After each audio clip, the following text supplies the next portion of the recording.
कराची में बैंक से रकम लेकर निकलने वाला एक और शहरी डाकुओं के हाथों लुट गया। डिफेंस फेज 4 में मोटरसाइकिल सवार मुल्जिमान की दिन दिहाड़े डकैती की वारदात की सीसीटीवी वीडियो मंजरे आम पर आ गई। वीडियो में देखा जा सकता है कि कार सवार दो शहरी घर की दहलीज पर पहुंचे।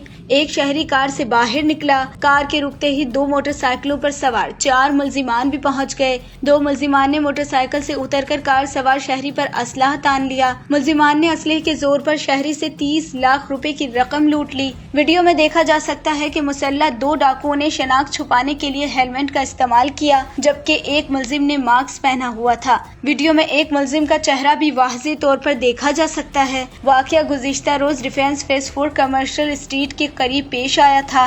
वारदात का मुकदमा शहरी शाहिद हुसैन की मुद्दत में गिजरी थाने में दर्ज किया गया है। मुल्जिमान ताहाल फरार हैं।